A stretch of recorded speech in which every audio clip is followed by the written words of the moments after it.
എല്ലാ പ്രിയപ്പെട്ടവർക്കും സ്നേഹവന്ദനം.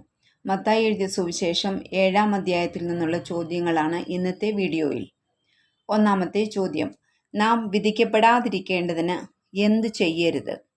ഉത്തരം: നാം വിധിക്കരുത്. 7-ാം അധ്യായം 1-ാം വാക്യം. ചോദ്യം 2: ഏതു വിധിയാൽ നമ്മെയും വിധിക്കുമെന്നാണ് യേശു പഠിപ്പിച്ചത്? ഉത്തരം: നാം വിധിക്കുന്ന വിധിയാൽ. 7-ാം അധ്യായം 2-ാം വാക്യം. ചോദ്യം 3: ഏത് അളവിനാൽ നമുക്ക് അളന്ന് കിട്ടും?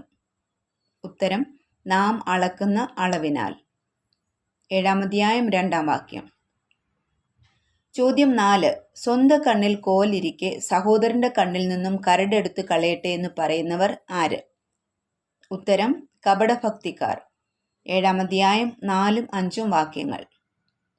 ചോദ്യം 5: സഹോദരന്റെ കണ്ണിൽ നിന്നും കരടെടുത്ത് കളവാൻ വെടിപ്പായി കാണും എപ്പോൾ? ഉത്തരം: സ്വന്തം കണ്ണിൽ നിന്നും കോൽ എടുത്തു കളയുമ്പോൾ. 7-ാം അധ്യായം 4-5 വാക്യം.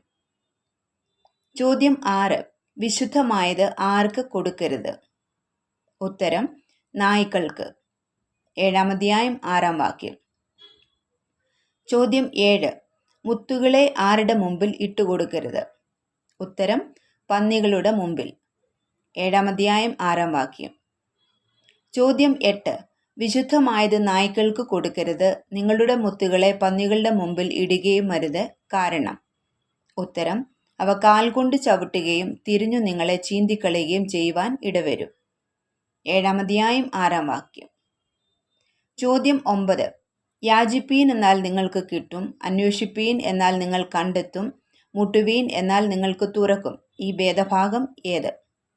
ഉത്തരം: 7-ാം അധ്യായം 7-ാം വാക്യം. ചോദ്യം 10: ദോഷികളായ നിങ്ങൾ നിങ്ങളുടെ മക്കൾക്ക് നല്ല ദാനങ്ങളെ കൊടുപ്പാൻ അറിയുന്നു എങ്കിൽ സ്വർഗസ്ഥനായ നിങ്ങളുടെ പിതാവ് തന്നോട് യാചിക്കുന്നവർക്ക് എന്ത് എത്ര അധികം കൊടുക്കും? ഉത്തരം: നന്മ. 7-ാം അധ്യായം 11-ാം വാക്യം. ചോദ്യം 11: ന്യായപ്രമാണവും പ്രവാചകന്മാരും ഇതുതന്നെ, ഏത്? ഉത്തരം: മനുഷ്യർ നമുക്ക് ചെയ്യണമെന്ന് നാം ഇച്ഛിക്കുന്നത് നാം അവർക്ക് ചെയ്യുന്നത്. 7-ാം അധ്യായം 12-ാം വാക്യം. ചോദ്യം 12: നാം ഏത് വാതിലൂടെ അകത്ത് കടക്കുവാനാണ് കർത്താവ് പറഞ്ഞത്? ഉത്തരം: ഇടുക്കുവാതിലൂടെ. 7-ാം അധ്യായം 13-ാം വാക്യം. ചോദ്യം 13: നാശത്തിലേക്ക് പോകുന്ന വാതിലും വഴിയും എങ്ങനെയുള്ളത്? ഉത്തരം: വാതിൽ വീതിയുള്ളതും വഴി വിശാലവും. 7-ാം അധ്യായം 13-ാം വാക്യം. ചോദ്യം 14: അതിൽ കൂടി കടക്കുന്നവർ അനേകരാകുന്നു, ഏതിൽ കൂടി? ഉത്തരം: നാശത്തിലേക്ക് പോകുന്നവർ. 7-ാം അധ്യായം 13-ാം വാക്യം. ചോദ്യം 15: വാതിൽ ഇടുക്കവും വഴി ഞെരുക്കവും ഉള്ളത് എവിടേക്ക് പോകുന്നതാണ്? ഉത്തരം: ജീവങ്കലേക്ക്. 7-ാം അധ്യായം 14-ാം വാക്യം. ചോദ്യം 16: അത് കണ്ടെത്തുന്നവർ ചുരുക്കമത്രേ, ഏത് കണ്ടെത്തുന്നവർ? ഉത്തരം: ജീവങ്കലേക്ക് പോകുന്ന വഴി. 7-ാം അധ്യായം 14-ാം വാക്യം. ചോദ്യം 17: ആരെ സൂക്ഷിച്ചു കൊള്ളണമെന്നാണ് യേശു പറഞ്ഞത്? ഉത്തരം: കള്ളപ്രവാചകന്മാരെ. 7-ാം അധ്യായം 15-ാം വാക്യം.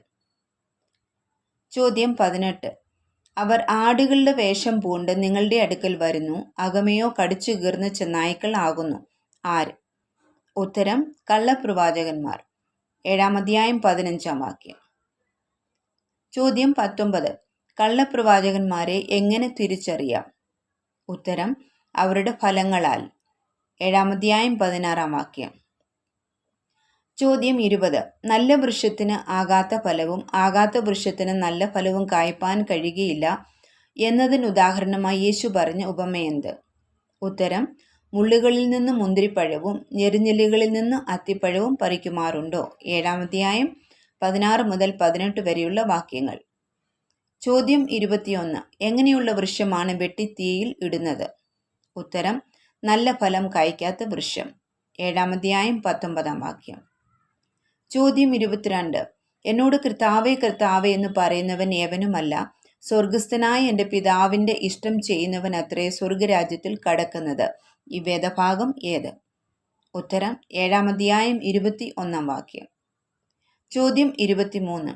പാറമേൽ വീട് പണിത ബുദ്ധിയുള്ള മനുഷ്യനോട് തുല്യനാകുന്നത് ആര്? ഉത്തരം യേശു പറഞ്ഞ വചനങ്ങൾ കേട്ട് ചെയ്യുന്നവൻ. 7-ാം അധ്യായം 24-ാം വാക്യം. ചോദ്യം 24. യേശു എങ്ങനെയാണ് ജനത്തെ ഉപദേശിച്ചത്? ഉത്തരം അധികാരമുള്ളവനായിട്ട്. 7-ാം അധ്യായം 29-ാം വാക്യം. ഈ വീഡിയോ നിങ്ങൾക്ക് അനുഗ്രഹമായെങ്കിൽ ദയവായി മറ്റുള്ളവരിലും എത്തിക്കുക. ദൈവം നമ്മെ അനുഗ്രഹിക്കുമാറാകട്ടെ.